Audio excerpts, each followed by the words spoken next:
One of a kind, the greatest guy. Without him, comics would not be here. We'd be still reading Archie somewhere. So let's see if we have a big hand for Stan Lee. Everybody.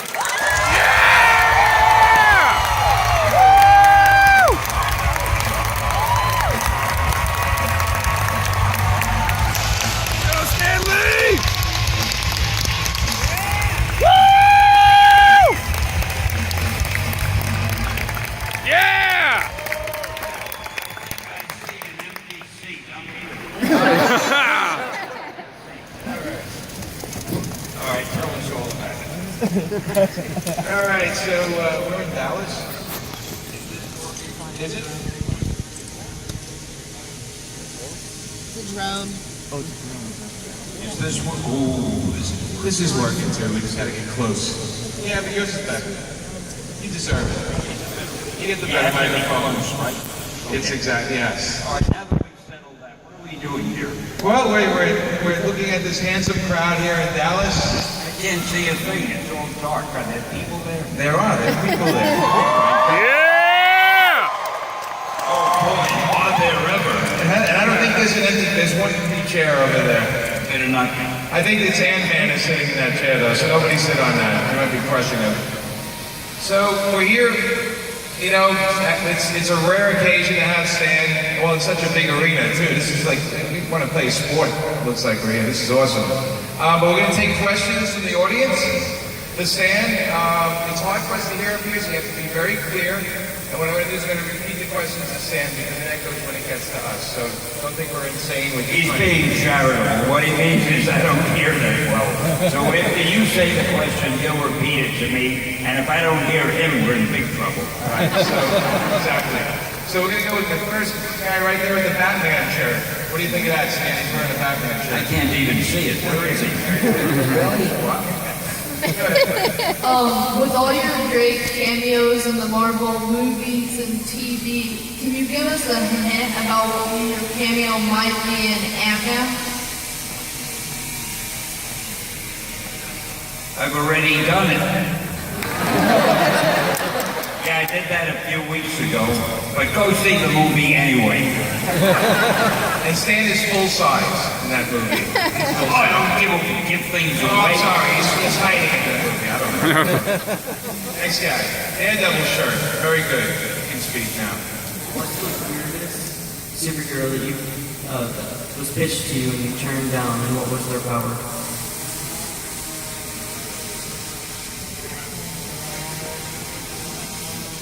Nobody ever picked superheroes for me. I picked a superhero. I really don't remember any weird suggestions. Nothing is that weird. I mean, you think about it. After Superman and Batman, some idiot comes along and says, let's do a Spider-Man.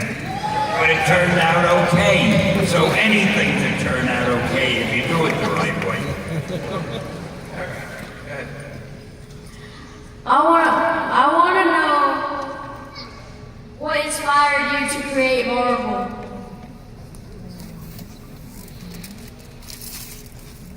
Read. Well, I don't know. It was my job to create these characters, and I did it because I wanted to keep working. I didn't want to be fired. And that's really the most exotic reason I can give you. And when you didn't never expect it would be like blow up like this, right? When you were doing it, you just... I never thought I'd be coming to Dallas and talking to people at a panel and, being on the stage this way. I just hoped that the books would sell so I'd keep my job and be able to pay the rent. And I don't know what happened, but whatever it is, I'm glad it happened. So are we. A round of applause.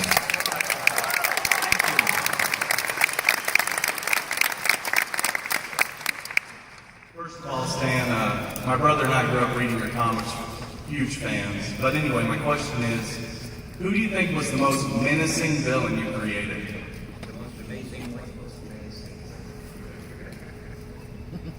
Yeah, I don't know. They're all DC pretty. Comics? DC Comics? Very good. I wish I had thought of that. status. They all can be menacing, I guess. Maybe Galactus is one of the powerful ones. My favorite, though, has always been Dr. Doom. Now, let me tell you why. Oh, yeah. I don't know if you've ever thought of this before, but I'm going to give you a little secret. All Dr. Doom really wants to do is rule the world. Now, that doesn't make him a criminal, because any one of you could walk up to a policeman and say, "Officer, I want to rule the world." He can't arrest you. It's not a crime. You could want to rule the world. So to me, Dr. Doom isn't even a criminal. He's just a nice guy who wears armor, who has a big ambition, that's all.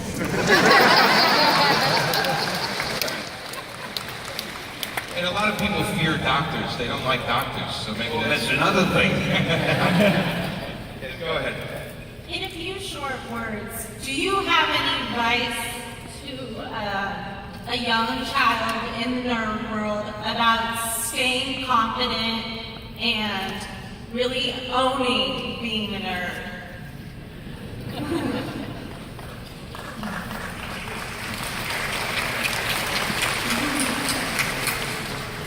How to be confident and stay a comic book nerd? Well, if you're a comic book nerd, that should give you all the confidence in the world, because Yeah. you're with millions of other comic book nerds who understand you and can speak your language. So, congratulations to you. And we love the Fez. Nice Fez. Hello. My question is, what is your favorite non-superpowered person you've ever created?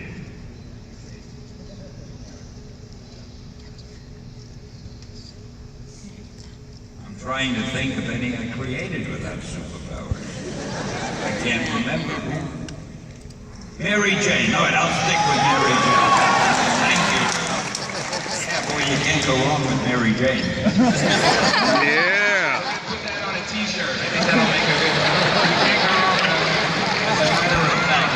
It's the one thing I was sorry they didn't put in the Spider-Man movie when I loved that panel when he first met her. He was always avoiding her because his aunt was always saying, "There's a girl next door who's so nice, I'd like you to meet her." Now, most teenage boys, when they hear that a girl is nice, they don't want anything to do with it. So Peter had been avoiding Mary Jane. Finally, at the end of one story, she comes to the door, and in the last panel, he opens the door, and there she is, the most beautiful girl that John Romita could draw. And she says to him, "Face it, Tiger, you hit the jackpot." Oh, I love that. I don't know why they didn't put it in the movie. Hi, my question is, do you think that the company or organization of Marvel has lived up to any expectations that you have set? Oh, I heard that. They have more than lived up to expectations. When I was with Marvel, I still am, but I mean, when I was running Marvel, I never thought we'd have these big movies. Do you know Marvel is the highest grossing movies in the world? They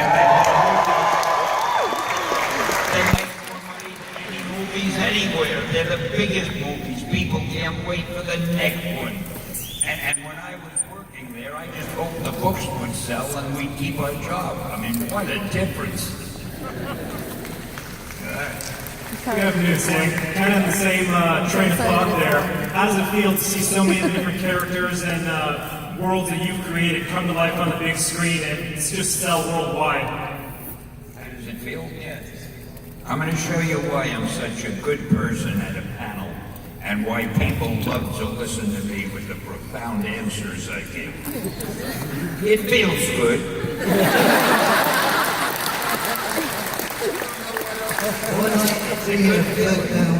Video game. Say that again, please? What was it like to be in a Lego Marvel Studios video game? I I got the video game, and what was it like? The stuff in between. They are Marvel superheroes. Lego Marvel.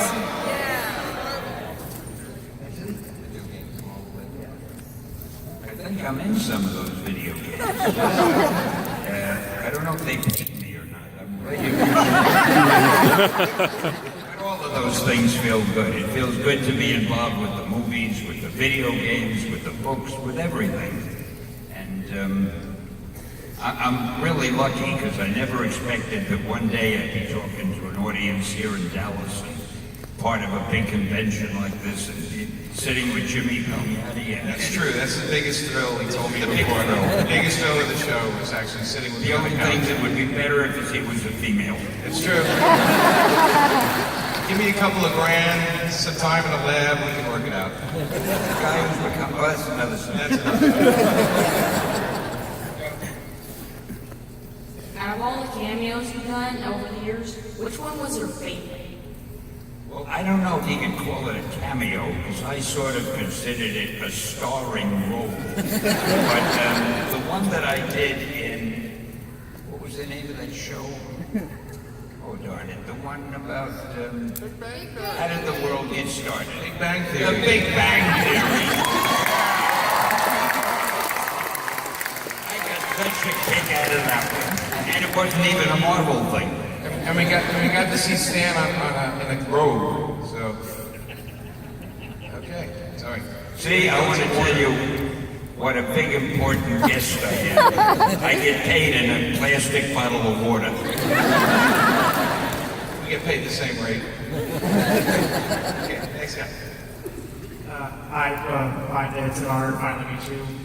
I've been a big fan of yours. I picked up my first comic when I was like 7. I admire your taste. Anyways, my question is the whole cameo thing for your video games, movies, TV, etc.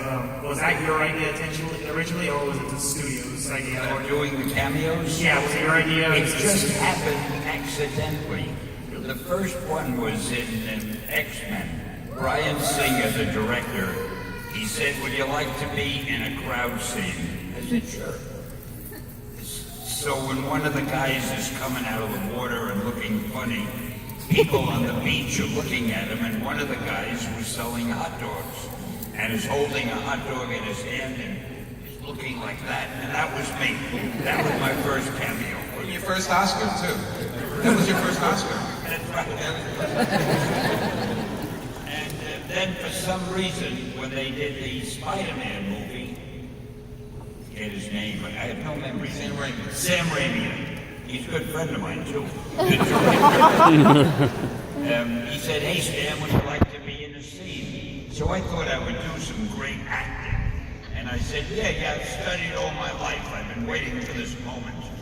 So there's a crowd scene where something is happening. And in the crowd, one guy, we're all like this, looking up. I'm one of the guys looking up. 1 second. But that was my second cameo. After that, when people saw how good I was at it.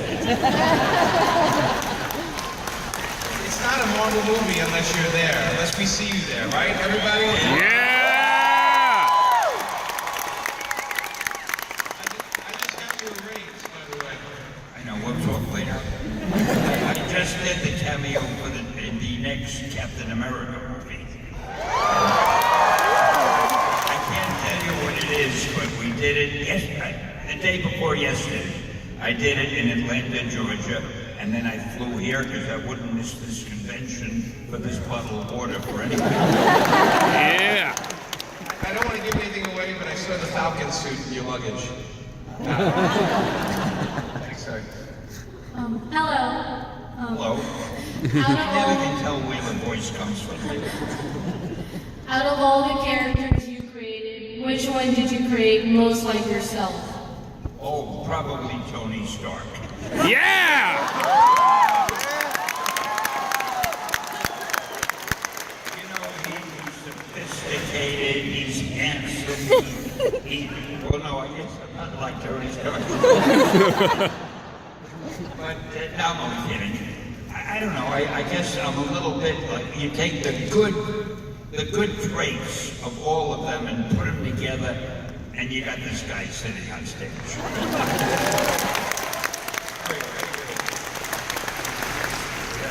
Is Agents of S.H.I.E.L.D. going to tie in to Guardians of the Galaxy? Because I'd like to see a fight scene between Agent May and Gamora.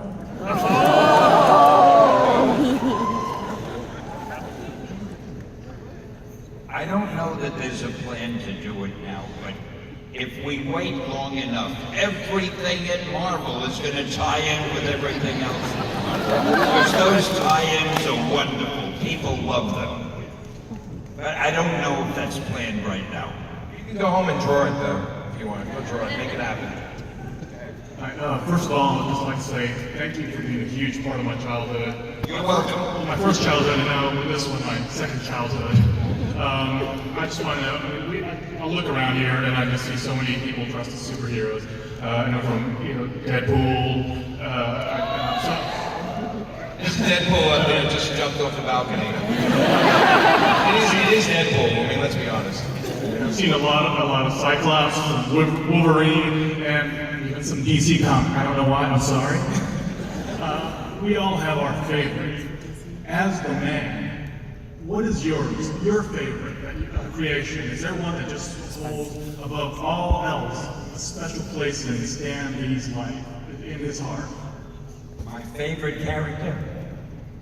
I never really thought of that. I love them all. I think it's a little like asking a parent who's his favorite child. If I mention one, then I'll think, oh no, but what about so-and-so? And if I mention so-and-so, I'll say, what about so-and-so? I really love them all, and I can't believe I was clever enough to come up with them. Well, let me ask you a question. Is Mike Anderson here in the audience somewhere on the stage? Is he here? Is Mike there? What did he say? Because if he's there, we have a little treat for you. Mike, are you there? Max, rather, not Mike. Mac Vanderson. We have my associate, Mac Vanderson, has an actual drone plane that flies around and takes pictures. Would you like to see a drone plane and actually fly over this sort of... I think he sneaked it out earlier. It was here earlier? Sneaky, yeah. It was the thing that sounded like a bee. Did you see it earlier? Yeah. Yeah, they did. Oh, I'm sorry. See, that's me. I'm always behind the time. I'll get back at you later for having shown it before I got here. He's in big trouble. Here comes Max. Max is going to clear it up. Here's the drone man. One of the reasons I did that, because every time he goes home, his wife tells him, honey, you should have seen all these people. They're clapping and cheering. And his typical thing, her answer is, yeah, that's fine. Go take out the trash. And so this time, I run my drone, so I figured, you know what, let me record it, and you guys can be in it. So that was the reason I did it. Yeah! It's hard from where we're sitting because it's just bright light. That's why we can probably see you guys. But all right, next one. Yes, Obi-Wan. Hi, Stan. I absolutely love seeing you cameo in all of your Marvel movies. And when we saw you in Big Hero 6, we were just thrilled. We loved that. Whose idea was that? Did Disney ask you to cameo, or did you ask Disney to cameo? How did that work? No, I didn't. That cameo was just given to me, and I was watching the movie, and I thought, son of a gun, I went to all that trouble and it used my cameo, and I was about to leave, and then at the end of the credits, there it was, and I was so surprised, and I wanted to yell to everybody in the audience, don't leave, wait a minute, my cameo is over. I got a big kick out of that, though. I think they should stop calling them cameos. I think they're now supporting roles.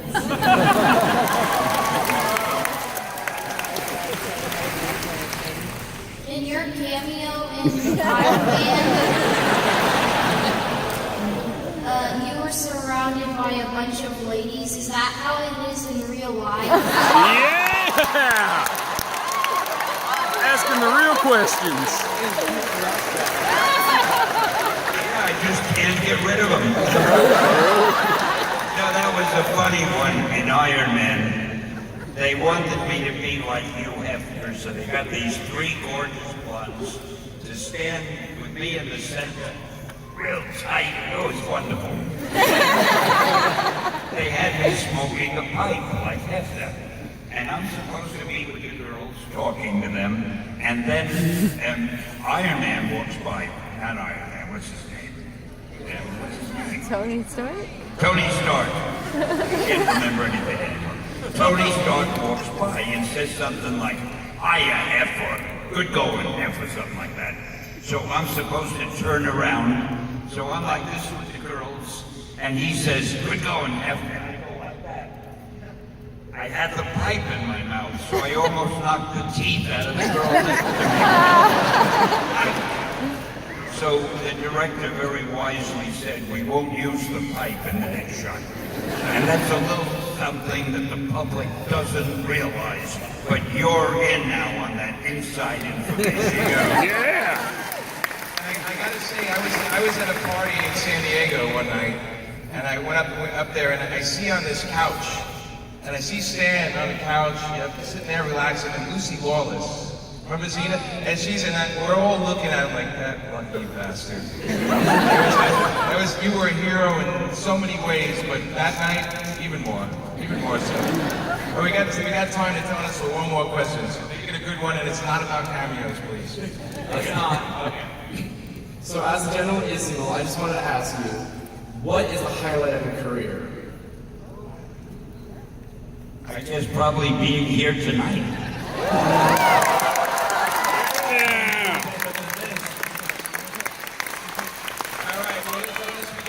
Everybody, a big round of applause for Stan.